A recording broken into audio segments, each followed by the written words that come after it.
はい、皆さんこんにちは。エコドライブの鈴木です。で、今日は車の話ですね。プリウスの限界とはっていうテーマでね、話をしようと思っています。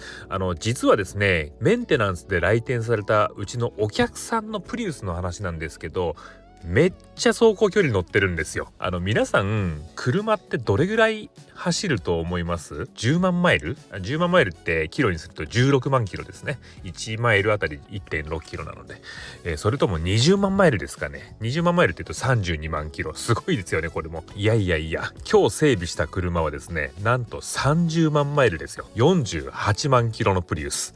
すごくないですか？こんなに走るのって感じですよね。この車はですね、実はうちで2016年からメンテナンスをねさせていただいています。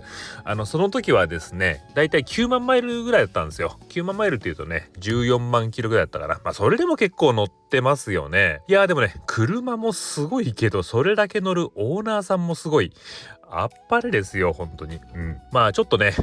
今回の記念に、オーナーであるね S さんからのコメントをいただいたんでね、せっかくなんで読み上げます。これね、公にするのは了解は得ています。エコドライブさんにはいつも大変お世話になっております。いやこちらこそですね、本当にお世話になっております。丁寧に愛車のプリウスをケアしていただいているおかげで、この度30万マイルに無事到着した上、調子はバッチリです。アメリカで信用できるメカニックを探すのが難しいのは皆さんご存知だと思いますが、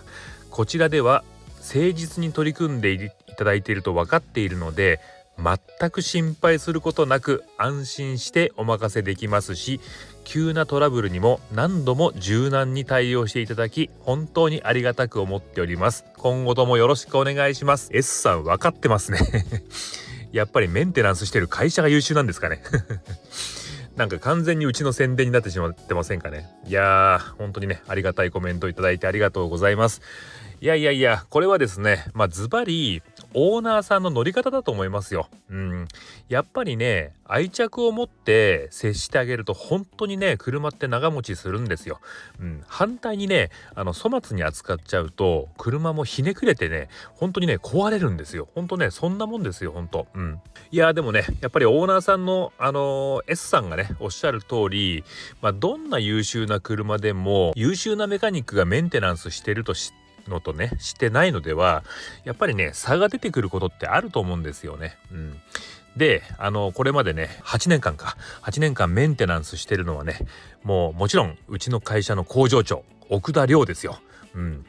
もちろんね、彼の腕は間違いないけど、お客さんに寄り添ったいい感じのアドバイスをね的確に行ってるんですよね。彼にね車を見てほしいっていうことでね、200キロくらい離れたところからね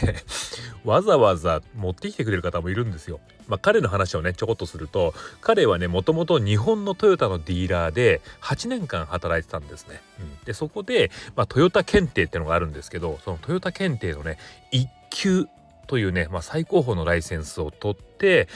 そのトヨタは辞めて、で夢を見てですね、2009年にアメリカに来てるんですね。で2017年にエコドライブに加入しました。で加入してからはね、もうめきめきと活躍してですね、工場長兼メカニックとしてもう本当にね第一線で活躍してくれてます。でちなみにこのアメリカでもですね ASE っていうね、しかも ASE のマスターっていうね、アメリカでは最高峰の資格を取っています。今のエコドライブがあるのはもう本当にね彼のおかげです。頭が上がりません。本当にね、2013年に僕がプリウス専門店を始めた時はね、もうねいろんな人からいろんなこと言われたんですよね。特にね同業者が多かったかなと思いますね。もうね一斉にプリウス叩きに遭いました。もうねいろんなところから石投げられたって感じですかね。もうね例えばねプリウスを買うとすぐに壊れて長く乗れないとかね、もうねむちゃくちゃお金がかかるよとかね、あとはバッテリーを5年に1回大金払って変えなきゃいけないとかね、もういろんなねもうあることないこと言われました。その都度ね僕お客さんにもう丁寧に説明してったんですよね。そんなことないですよって、もうこれこういう原理だから負担がねかからなくて長く乗れるんですよ。本当にね安心して乗れるんですよ。ほらタクシーを見てくださいと、もうみんなタクシープリウスじゃないですか。それぐらいねやっぱりタクシー会社に信用されてる車なんですよってね、もうすっごい丁寧に説明したんですよね。だから今回みたいなね30万マイルか、30万マイルということは48万キロ実際に走れてる人がいるっていうのはねすっごい説得力があるし、だから言ったじゃんってねあの時批判した連中にね声を大にして言いたいと思いますいやだからねやっぱトヨタってすごいんですよ。日本のものづくりっていうのはね本当にすごいんです。ぜひねこういういい車をねこれからもねたくさん作ってってほしいと思います。それからねオーナーさん自身にも周りの方にですねぜひこのプリウスの素晴らしさっていうものをね宣伝していってほしいなと思います。それでぜひですねこの次は35万マイルとは言わず40万マイル目指してね乗ってってほしいなと思います。40万マイルって言うと何キロ64万キロか、すごいなただねしっかりメンテナンスの方はね担当させていただきますのでご安心くださいということでね、今日は、プリウスの限界とは走行距離30万マイル48万キロを超えた車両のメンテナンスというテーマでねお話しさせていただきました。またお会いしましょう。